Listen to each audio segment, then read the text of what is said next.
Today I want to talk to those adults with Asperger's and high-functioning autism. I specifically want to talk about paranoia in the Asperger's mind. Now, certainly not all adults with Asperger's or high-functioning autism have tendencies towards paranoia, and even those that do have varying degrees of paranoia. Now, let me explain what I mean. Asperger's individuals have what we call mind blindness. And to oversimplify the meaning of that, they simply do not pick up on nonverbal cues. For example, how something is said, the way it is said, and the body language behind what is being said. Since the Asperger's individual does not pick up on subtle cues, they often misinterpret another person's motives. In other words, why the other person is saying what they're saying, or why the other person is doing what they're doing. So when another person does something or says something, the Asperger's individual may become confused and try to make sense of the other person's words or behavior. Unfortunately, too often when the Asperger's mind does not understand another person's motives, that mind will tend to put a negative spin on things. In other words, this person said this or did this to hurt me, to be critical of me, to insult me,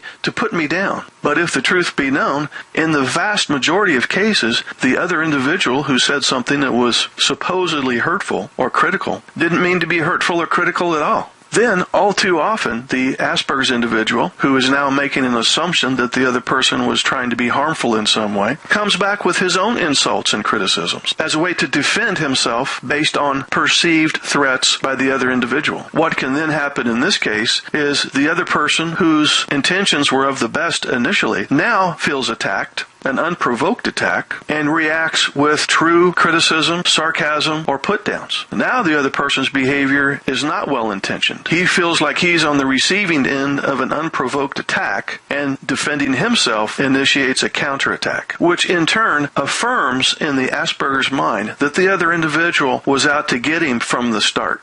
In other words, now the Aspie has evidence that the other person was trying to be hurtful. So in this hypothetical case, and it is kind of a worst case scenario, by the way, you can see how the lack of understanding the other person's motives and applying a negative connotation to their motives really sets up a destructive cycle. So in this particular scenario, based on a misunderstanding from the start, now both parties are in defense mode.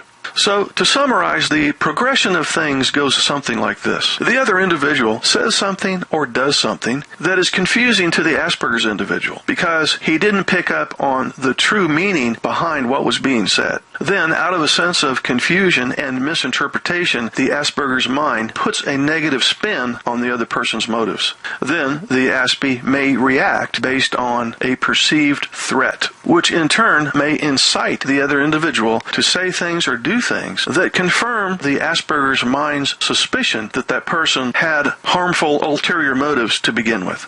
This is the true essence of a self-fulfilling prophecy that feeds further paranoia and damages future relationships. So now the question becomes, what can the Asperger's individual do to see to it that this self-fulfilling prophecy does not manifest itself? The answer is quite simple. Ask for clarification. In other words, between the time that an individual says something or does something and your reaction to that, there's a space. And in that space, there's an opportunity to make a good choice. And the good choice is to avoid jumping to conclusions and false assumptions and instead ask for clarification. You could say, I misunderstood what you said perhaps, could you please clarify? Or, I'm not sure I understand why you did this, what's your reasoning behind it? And you will find that in the vast majority of cases, the other individual will be glad to fill you in on exactly what they meant or what they're doing, which totally erases any type of potential for misinterpretation. So, the message to the Asperger's individual, who may feel like he or she has an element of paranoia, depending on the situation and the relationships, is to always ask for clarification regarding another person's motives when you're not sure what they are. Easier said than done, but it sure saves a whole lot of headaches and saves you from damaging a lot of relationships, both with family and at work. Today I want to talk to those parents with children on the autism spectrum who may be wondering why their child is perfectly content to spend hours on end with his preferred activity to the exclusion of all other activities, and why he's perfectly content to play alone. I've had many parents tell me that if their child didn't have to sleep, he would be perfectly content to play video games 24 hours a day. So why is it that children on the autism spectrum seem to prefer objects rather than relationships with people? For example, toys, games, digital devices, machines, and so on. And why do they tend to prefer to play by themselves? Well, to answer this question, we first have to look at the concept of weak predictive ability. If one has the ability to predict, he or she can come up with an educated guess about what may happen in the near or distant future. But this ability is not necessarily based on experience or knowledge. Prediction is a skill that allows us to generalize. And whenever you generalize, you tend to have a thought similar to this. Since the occurrence of situation A resulted in outcome B, then a situation similar to A will likely result in an outcome similar to B.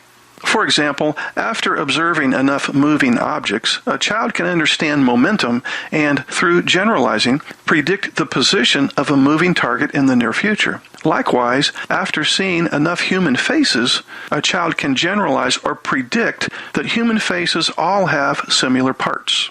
However, children with Asperger's and high-functioning autism have poor predictive abilities. In other words, they have great difficulty predicting future events. And they also have difficulty with face processing, which is called face blindness. In other words, they have difficulty recognizing the faces of those people that they don't know very well. Face blindness is a neurological disorder that makes facial recognition difficult or impossible. And research suggests that up to 2/3 of kids on the spectrum have difficulty recognizing faces until they've interacted with a particular person on a number of occasions.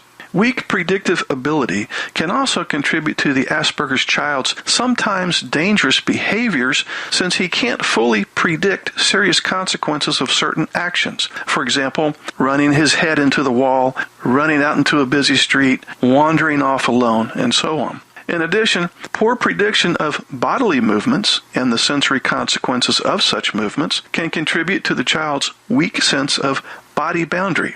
For example, he may violate someone's personal space by standing too close to them. Another function of prediction is to fill in missing information. For example, if the driver in front of you veers his car sharply to the left and then back to the right, you might predict that he swerved in order to avoid hitting something in the road. That's because you have the ability to predict. But the Asperger's child's impaired predictive ability means impaired filling in of missing information for perception and action. So what does all this business about weak predictive ability have to do with preferring objects to people? Since children with Asperger's and high-functioning autism have to live every day with the uncertainty inflicted by their poor prediction skills, they tend to favor relatively predictable and precise events and tasks. As a result, they like to play with objects, which are more predictable, instead of with people, which are less predictable. And I think you would agree that people are very unpredictable. Objects like computer games, trains, bridges, and spinning wheels that Asperger's children are attracted to represent stimuli that are both interesting and predictable. Due to their difficulties with generalization skills, kids on the spectrum have a lower tolerance for unpredictability and complexity. They argue that objects are predictable and simple, whereas people are not. Thus, they gravitate toward objects. Quick message to neurotypical spouses out there. When you connect with your children and other family members and friends, you get a social reward in the form of feel-good chemicals in your brain, specifically dopamine, serotonin, norepinephrine, oxytocin, and so on. With your ASD husband, he does not get much of a social reward for connecting, especially if there's a lot of noise and a bunch of people and he has to force himself to socialize for extended periods of time. He doesn't get that dopamine hit like you do. In fact, he gets a cortisol and adrenaline hit. In other words, it's an anxiety producer for him to connect with people that he doesn't really want to connect with, especially for extended periods of time.